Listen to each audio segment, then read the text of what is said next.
In his famous cave parable, Plato is comparing the way we perceive and the way we see the world with people who are chained in a cave, and in their backward there is a fire, and some materials are throwing shadows to the wall, and everything these chained people in the cave can see are these shadows, and they keep these shadows for the whole reality.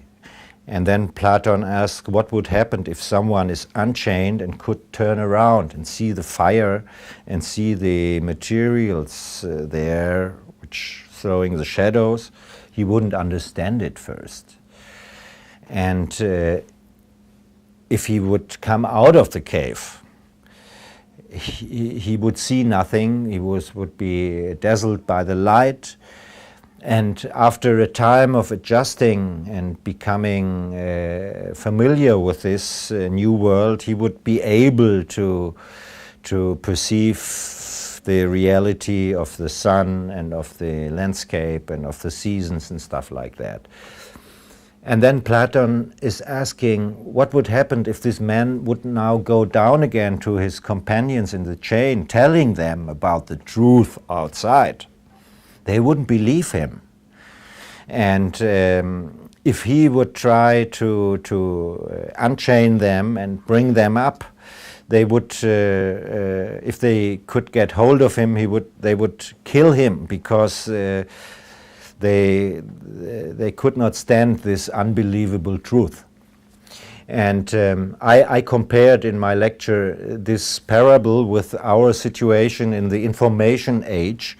We are chained in a cave, not with shadow plays, but with multimedia displays on the walls, and we see it and we take this as the only truthful reality. And people who are looking around or who are able to fly out of the cave and see the whole world, they becoming an object of mockery and scoff if they come back, because it's unbelievable what they are telling.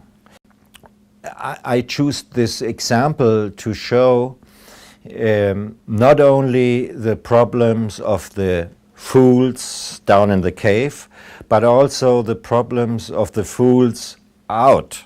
Because if we look at this very complex case of 9/11, which has so many details and facets and stuff like that, we are very endangered to fall into a kind of self-delusion, not to be a real objective detective gathering every fact he finds, but always in danger to be led by our own theories and our own prejudices, that we have a lot of problems if we look at the data of, let's say, the Pentagon, or let's say the missiles beneath the Boeings and stuff like that. We have to accept, in my opinion, every fact which appears, and to try not to perceive reality in a tunnel. It might be nice to kick out Mr. Bush out of his office. I would love it, but this will not solve the 9/11 case. So we should not use 9/11 to kick Bush out of office. We should solve 9/11 and then Bush will go by himself, you know.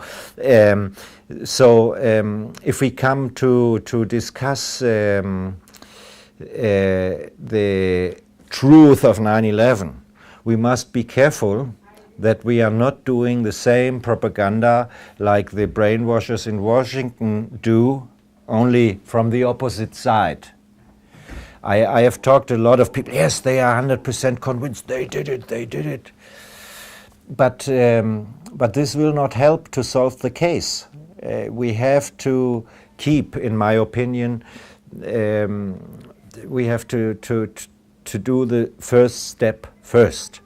And this means to try to indict these 19 suspects, like Jim Garrison in the JFK case did it 30 years before.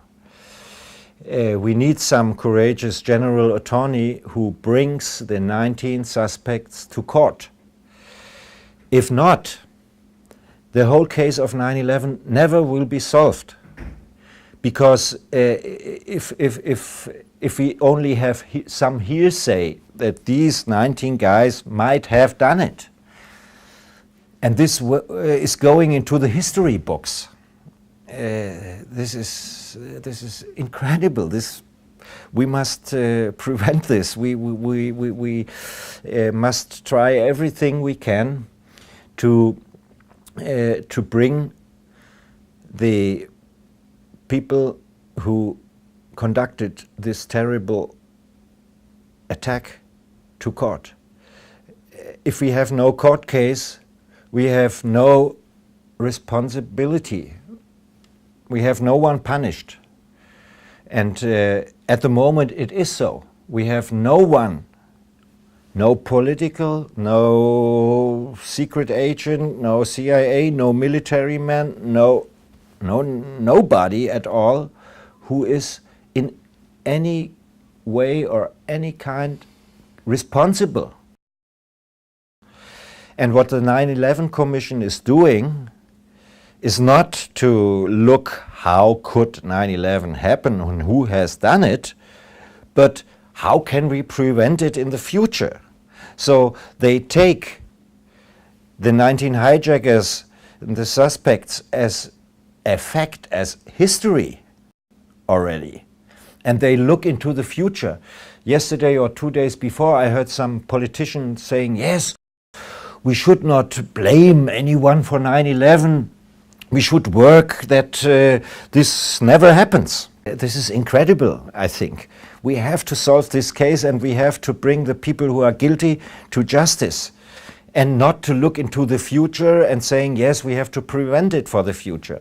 If we do not find the real perpetrators, the real people who did this, we will not be able to prevent anything like this in the future.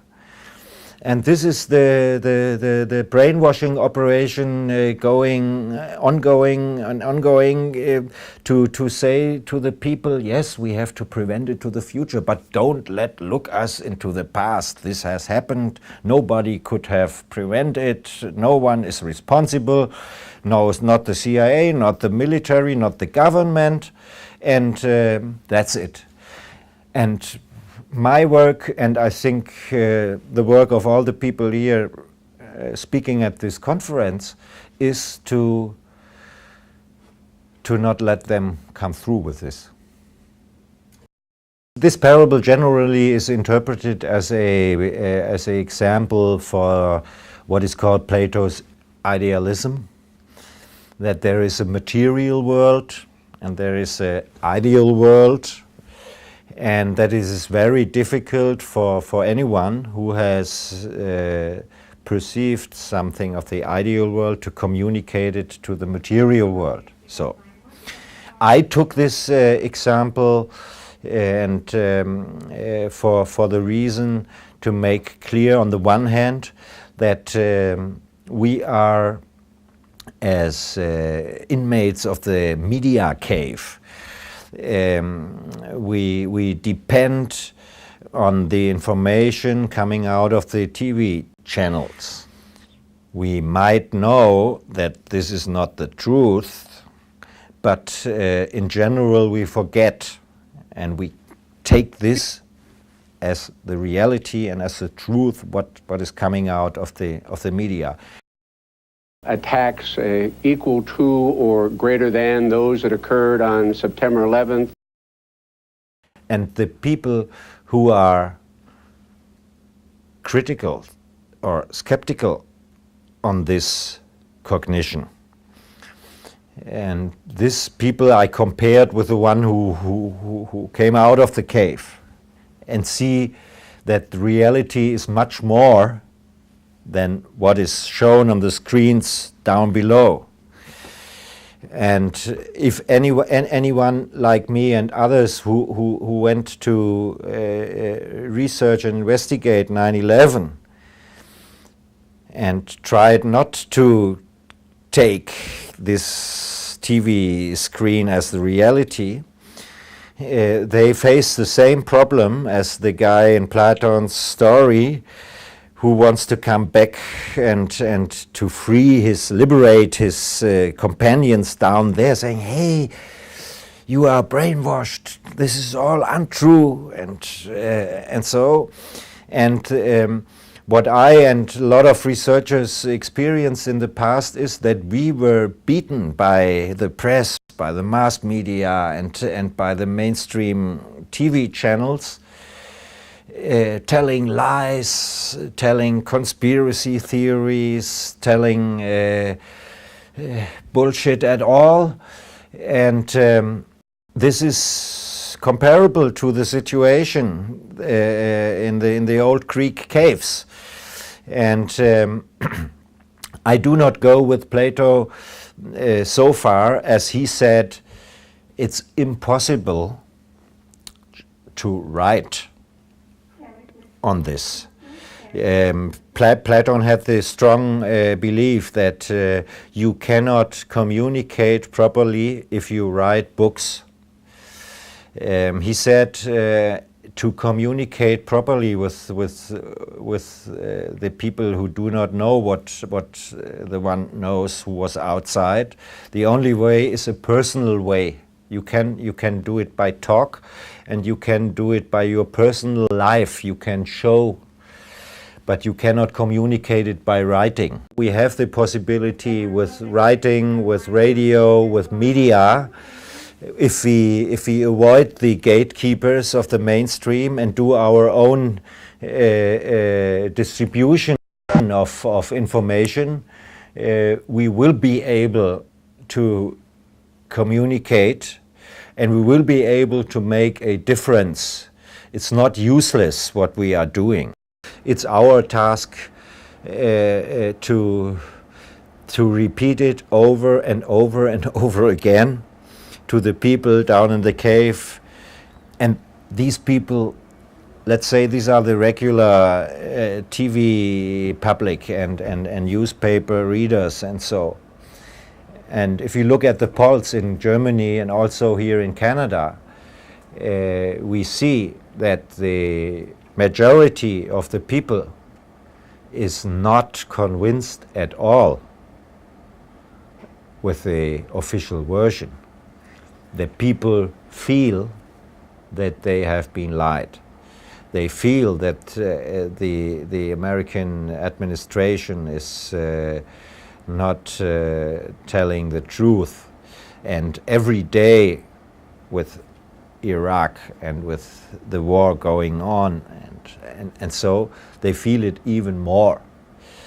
And so we have a huge majority of the regular normal people behind us, I think.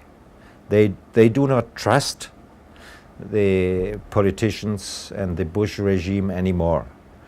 And this is a huge advantage for us. If I would haven't had any internet connection,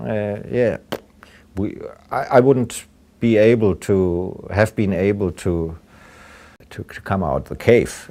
So the internet is a very good tool for us.